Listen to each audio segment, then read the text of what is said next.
लग्नानंतर होईलच प्रेम या मालिकेच्या आजच्या भागात म्हणजेच 3 मेच्या भागात आपण पाहत असतो की माननी ती बॉटल आणण्यासाठी किचनमध्ये गेलेली असते. आता किचनमध्ये समोरच तिला ती बॉटल दिसते आणि ती बॉटल घेऊन बाहेर डायरेक्टच येते. आता इकडे जी काही रम्या असते, रम्या तर फार घाबरलेली असते. तेव्हा इथे खरं जी काही काव्य असते ती तिच्याकडे जाते. म्हणत असते, घाबरलीस? तुला भीती वाटते? वाटलीच पाहिजे तुला भीती, असं म्हटल्यानंतर लगेच रम्या इकडे स्वतःच्याच मनाशी म्हणत असते, काय मूर्खपणा केला आहे मी. ते ज्यूस त्या पातेल्यात टाकलं आणि ती बॉटल तिथंच विसरले. काय सगळं शी बाबा, असंही ते स्वतःच्याच मनाशी म्हणत असते बरं का. इकडनं माननी आलेली असते. माननी आल्याबरोबर नंदिनीच्या हातात ती बॉटल ठेवते. आता बॉटल हातात ठेवल्याबरोबर नंदिनी झाकण उघडते आणि त्या बॉटलचा वास घेते. तर मात्र त्या बॉटलचा वास अजिबातच येत नाही बरं का, पपईच्या ज्यूसचा. तेव्हा ती काव्याकडे बॉटल देते आणि काव्यासुद्धा त्या बॉटलचा वास घेते. मात्र काव्यालासुद्धा त्या बॉटलमधून ज्यूसचा वास अजिबातच आलेला नसतो. त्यानंतर खरं जी काही काव्या असते, काव्या ते बॉटल पालती करते आणि हातावर ओतते. तर त्यातनं पाणी पडलेलं असतं. पाणी पडल्यानंतर हा जो काही विजय इथे खुर्चीवर आरामात बसलेला असतो का, तो लगेच समोर येतो आणि ते काव्याला म्हणत असतो, बघू बघू काय आहे. आता तिच्या हातातनं बॉटल घेतो आणि ते बॉटलमध्ये पाहत असतो. म्हणत असतो, पाणी आहे तर, हां खरंच पाणी आहे. आता लगेच रम्याला म्हणत असतो, तू पाणीच आणायला गेली होती ना किचनमध्ये? तेव्हा लगेच रम्या म्हणते, हो मी मगापासून तेच तर म्हणते, पाणीच आणायला गेले होते. काय ना, मी पाणी आणायला गेले आणि मला तितक्यात फोन आला, त्यामुळे मी बाहेर आले आणि बोलण्याच्या राड्यात खरं तर मी ती बॉटल तिथेच विसरले. तेच म्हणते मी मगापासनं, असंही ते रम्याने म्हटल्याबरोबर इकडं जो काही विजय असतो तो म्हणत असतो, बघा ह्यात तर पाणीच निघलं ना. आता वसूचा तर पारा चढलेला असतो. लगेच वसू म्हणत, ऐकलं ना, बोला आता. या लबाड आशाचं बोलणं ऐकून तुम्ही तिघी मिळून माझ्या रम्यावरती आळ घेताय, असं म्हणून खरं तरी ते आशेच्या अंगावर धावून आता वसू जात असते आणि म्हणत असते, तुझी हिंमत खूप वाढली गं. असं ते म्हटल्याबरोबर लगेच माननी आशा पुढं उभं राहते आणि ते म्हणत असते, प्लीज थांबा वसू आत्या. आजवर तुम्ही आणि रम्याने घरात इतके दिवे लावलेत ना की भरपूर प्रकाश पडलाय, डोळे टिपलेत आता आमचे. आता तर काय, दोघी तिसरा सुद्धा आलाय, म्हणजे सगळं विसरा अशी गत झाली आमची. असं म्हटल्यानंतर हा बिनलाचा विजय जो असतो म्हणतो, तुम्ही माझ्याबद्दलच बोलताय का, असंही ते म्हणत असतं बरं का. आता इकडनं नंदिनी सुद्धा म्हणते, बरोबर बोलताय तुम्ही. आणि वसू आत्यात तुम्ही आजवर रम्याने कमी कारस्थानं केलेत का, आणि काही तर अगदी ताजे आहेत, त्यामुळे तिच्यावर संशय येणं साहजिक आहे. पण यात पपईचं ज्यूस मिक्स केला म्हणजे याचा अर्थ घरात कुणीतरी पपईचा ज्यूस केला आहे. आता खरं तर पपई घरात नव्हती, पण बी जर घरात सापडली असेल तर कुणीतरी पपईचा ज्यूस घरातच केलेला आहे, बाहेरून आणलेला. पपई घरात कुणी कुठून आणली याचं उत्तर जर शोधलं तर ज्यूस कुणी केला होता याचं उत्तर सुद्धा मिळेल आहे, असंही ते नंदिनी माननीला म्हणत असते. आता माननीच्या ही गोष्ट लक्षात येते की विजय काहीतरी त्याच्या कोटमध्ये लपून घरात घेऊन आला होता. मला अशाने आवाज दिला त्यामुळे तो तिथून निसटून गेला, म्हणजे याने काहीतरी आणला होता असा लगेच संशय आलेला असतो. त्यामुळे माननी लगेच विजयकडे वळते आणि विजयला म्हणत, विजयराव तुम्ही मगाशी काहीतरी लपून घेऊन जात होता तुमच्या रूममध्ये, असंही ते माननीने विजयला म्हटल्यानंतर विजयचा चेहरा बघण्यासारखा झाला होता बरं का. मात्र लगेच रम्यामध्ये पडते. रम्या म्हणते, बस झालं मामे, आता काय चाललंय हे सगळं काही. इतक्या दिवस आमच्यावर तुमचा संशय होता, आता हे सगळं काही ठीक होतं, पण आता तुम्ही विजयवर सुद्धा संशय घेताय का, असं म्हटल्यानंतर विजय म्हणत असतो, रम्या शांत हो, चिल हो, मला राग बी काही येत नाही.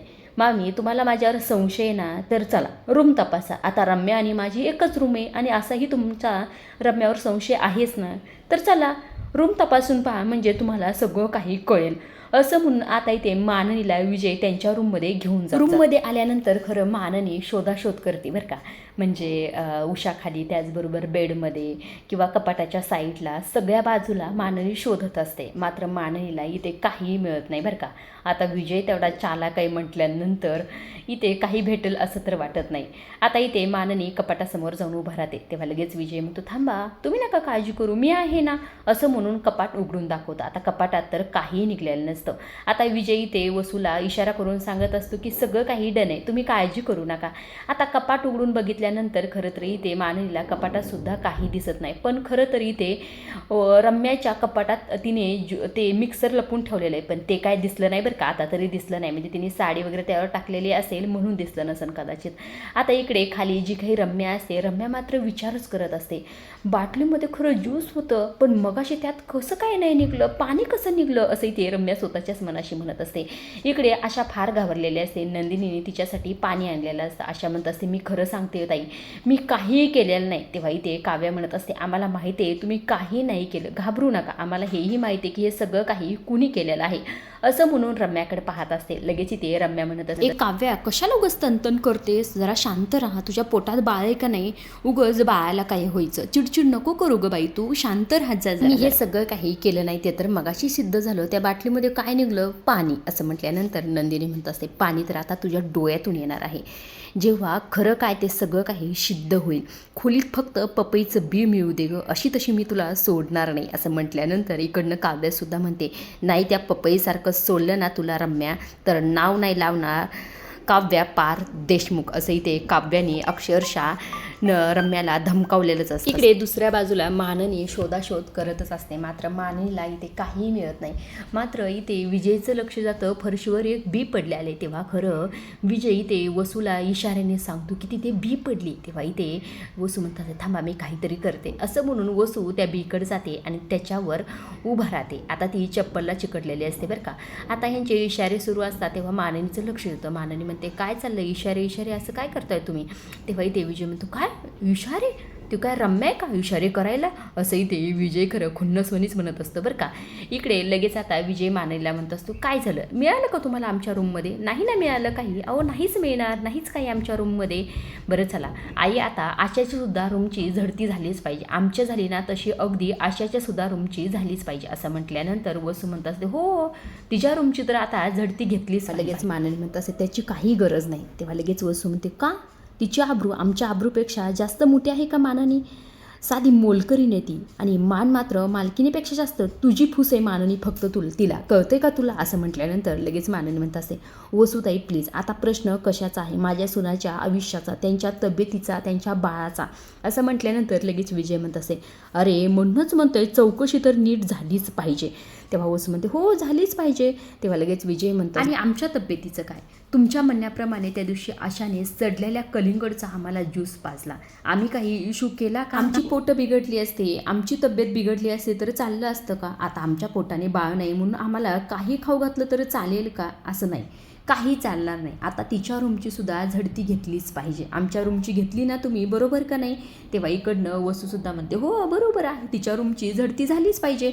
असं म्हणून खरं तर आता हा विजय माननीला घेऊन तिच्या रूममध्ये जाणार असतो. आता इथे माननीला हे अजिबात आवडलेलं नसतं बरं का. ती म्हणत असते की नाही याची खरं गरज नाही, मात्र हा विजय ऐकायलाच तयार नसतो. आता इकडे खरं वसू, विजय आणि माननी आशाच्या रूममध्ये आलेले असतात. वसू तर डायरेक्टच तिची रूम शोधायला सुरुवात करत असते, मात्र माननीला हे अजिबात पटलेलं नसतं. माननी म्हणत असते की असं खरं तर ती रूममध्ये नसताना आपण अशी रूम शोधणं बरं वाटत नाही, वसूताई तुम्ही थांबा जरा. मात्र विजय लगेच माननीला थांबवत असतो, असं काय करताय तुम्ही, आमच्या रूमची झडती घेतली ना, मग आईंना आशाच्या रूमची झडती घेऊ द्या, त्यांना काही ना काही पुरावा नक्कीच मिळेल. असं म्हटल्यानंतर खरं जी काही वसू असते सगळं काही शोधाशोध करत असते. तेव्हा खरं तिला डस्टबिनमध्ये ती बियाची आणि सालीची पिशवी मिळते. बघ मिळालं ना, मी म्हटलं होतं ना हे सगळं काही आशानेच केलं आहे. तेव्हा माननी म्हणत असते की नाही, आशा असं करू शकत नाही. इकडे विजयला खरं तर हे सगळा काही प्रकार त्यांनी कशा प्रकारे केलं हे आठवत असतं. विजय तिच्या रूममध्ये आलेलं असतो आणि ते सालीचं आणि बियाची पिशवी तिच्या डस्टबिनमध्ये कचऱ्याच्या डब्यामध्ये टाकलेली असते. हे सगळं काही ते विजयला आठवत असतं. आता सगळेजण खाली आलेले असतात आणि ते बिया आणि सालीचा जो कचरा असतो तो टेबलवर इथे ओतलेला असतो. आता वसू तर एवढा मोठा चान्स अजिबातच सोडणार नसते. ती लगेच म्हणत असते, बघितलं ना, तुमच्या सगळ्यांच्या म्हणण्याप्रमाणे या आशाने पपईचा ज्यूस केला नव्हता, मग ही पपईची सालं आशाच्या रूममध्ये कशी आली, बोला की आता कशा शांत बसलाच, असंही ते वसू म्हणत असते. आता माननी तर एक शब्द बोलत नाही बरं का. मात्र नंदिनी म्हणतात, आशाताई तुम्हाला याबाबत काही माहिती आहे का. असं म्हटल्यानंतर आशा म्हणत असते, वहिनी मी सांगितलं ना, खरंच मला याविषयी काही माहीत नाही. असं म्हटल्यानंतर लगेच वसू म्हणत असते, हो गं बाई, तू अगदी धुतलेल्या तांदळासारखी प्रामाणिक मोलकरीणेस ना, तुला काय माहीत असणार. या अशामुळे खरं तर माझ्या रम्यावर खोटा आळ घेतला. आता हिला मी सोडणार नाही, हिला कसं बोलतं करायचं हे मला बरोबर माहिती आहे. असं म्हणून खरं तर इथे वसू स्वतःची चप्पल काढते आणि आशावर उगारत असते. उगारल्याबरोबर खरं काव्याचं लक्ष जातं, ते म्हणजे चपलीला चिकटलेली ती बी. त्यामुळे खरं काव्या जाते आणि ते वसूच्या हात धरते. तेव्हा लगेच वसू म्हणत असते, सोड म्हणलं ना तुला, तेव्हा काव्या म्हणते सोडणार की, पण मला एक गोष्ट सांगा, जर आशा ताईच्या रूममध्ये पपईची साल निघली तर तुमच्या चपलीला हे पपईचं बी कुठून आलं? तेव्हा लगेच वसू म्हणते मला काय माहिती. असं कसं माहीत नाही तुम्हाला? असं कसं होईल बरं? आता गुन्हेगार खरा कोण आहे हे तर कळलंच की, म्हणजे तुमच्या चपलीला बी अडकले म्हणल्यानंतर खरं तर गुन्हेगार तुम्हीच असायला हवं, असंही ते काव्या म्हणत असते. आता खरं तर यांचं बोलणं सुरू असतं, मात्र तितक्या जीवा आणि पार्थ आलेले असतात. आल्याबरोबर आता सगळे जरा शांत होतात. तेव्हा इथे पार्थ म्हणत असतो काय झालं, काही झालं आहे का इथे? तेव्हा मानन ते काही नाही रे झालं, तुम्हाला भुका लागले असतील, चला फ्रेश होऊन या, मी तुम्हाला वाढते, असं इथे म्हटल्यानंतर सगळेजण आपापल्या रूममध्ये निघून गेलेले असतात. तेव्हा इथे रम्या खरं म्हणत असते बघितलं ना, विषय कुठला कुठं निघून गेला, पण एक मिनिट, खरं त्या बाटलीमध्ये ज्यूसच होतं, मग पाणी कुठून आलं? असं म्हटल्यानंतर विजय म्हणत असतो मी केलं हे सगळं काही. अरे मी किचनमध्ये गेलो आणि बघितलं तर तू बॉटल तिथंच ठेवली होतीस आणि उघडून बघतो तर काय त्याच्यात ज्यूसचा वास येतोय. मग मी ती बॉटल वगैरे धुतली आणि तिथेच ठेवली. हे सगळं काही रम्याला माहीत झाल्यानंतर रम्या म्हणत असे हो खरंच बरं झालं हां तू धुतलीस खरंच, असं म्हटल्यानंतर विजय म्हणत असं हो ठीक आहे, हे सगळं काही पुढच्या वेळेस लक्ष ठेव, असा हलगर्जीपणा अजिबातच करू नको, असंही ते विजयने रम्याला सांगितलेलं असतं. तेव्हा इकडनं वसू जी असते ती वसू म्हणत हे सगळं काही ठीक आहे, पण त्या पपईचे सालं आणि बिया आशाच्या रूममध्ये कशी गेली? तेव्हा लगेच विजय म्हणतो मी केलं हे सगळं काही, असंही ते म्हटल्यानंतर रम्या म्हणत असते हो ना, ह्याला त्यावेळेस सुचलं म्हणून बरं झालं ते. तेव्हा विजय म्हणतो हो मी तिथे होतो म्हणून सगळं मॅनेज झालं, पण पुढच्या वेळेस लक्षात ठेवायचं बरं का, म्हणजे प्रत्येक वेळेसच मी तुझ्यासोबत असेल असं नाही ना, असं म्हटल्यानंतर इकडनं वसू जी असते, वसू तर विजयला हात जोडत असते खरंच तुम्ही फार हुशार आहात, म्हणजे तुमच्यामुळे आम्ही वाचलोत, असं म्हटल्यानंतर रम्यासुद्धा म्हणते प्रत्येक वेळेस तू माझ्यासोबत असणारच ना, तू कुठे जाणार? असंही ते विजयला रम्या म्हटल्यानंतर विजय म्हणत असतो की हो ते तर आहेच म्हणा, असं म्हटल्यानंतर रम्या तर फार खुश झालेली असते. रम्या म्हणत असे चला आई आपण जाऊया, पण आज आपली बाजी जिंकली बरं का, असं खुश होऊन त्या तिथून निघून जातात. आता जो काही विजय असतो, विजय लगेच त्याच्या सर्जीला इथे फोन करत असतो, सर्जींना फोन करून सांगत असतो की खरं तर इथे जो काही इथे काव्याचं मिसकॅरेज करण्याचा प्लॅन केला होता तो पहिला प्लॅन माझा फसलेला आहे, पण तुम्ही अजिबातच काळजी करू नका, पुढचा डाव टाकायला सुद्धा मी लगेच तयार आहे, असं इथे त्याच्या सर्जीशी बोलत असतो.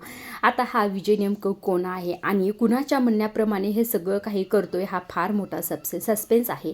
आता इकडे दुसऱ्या बाजूला खरं तरी ते संध्याकाळ झालेली असते, माननी झोपलेली असते, मात्र माननीला एक विचित्र स्वप्न पडतं. तिला इथे स्वप्न पडलेलं असते की धनंजयनी बोललेल्या गोष्टी की शारदाचे 3 मिसकॅरेज झाले होते नंदिनीच्या आधी, आणि नंदिनींनी सुद्धा इथे माननीला सांगितलेलं असतं की काव्याची प्रेग्नन्सी जरा नाजूक आहे. त्यानंतर खरं तिला दुसरं देखील स्वप्न पडतं की एक डॉल असते आणि तिच्या अंगावरनं एक गाडी गेलेली असते आणि तिचे हात पाय बाजूला झालेले असतात. ह्या सर्व गोष्टी तिला स्वप्नात येतात. त्यामुळे खरं इथे माननी फार घाबरलेली असते. देवाला प्रार्थना करत असते की माझ्या सुनांना काही होऊ देऊ नको, त्यांच्या बाळांना काही होऊ देऊ नको, दोन्ही माझे नातं सुरक्षित या जगात येऊ दे, असं इथे माननी देवाला प्रार्थना करून म्हणत असते. आता ती पाणी प्यायला जाते तर बघते तर पाणी संपलेलं असतं. त्यामुळे ती हॉलमध्ये बाहेर येते आणि ते पाणी घेत असते. तितक्यात खरं तर मागणं पार्थ आलेला असतो.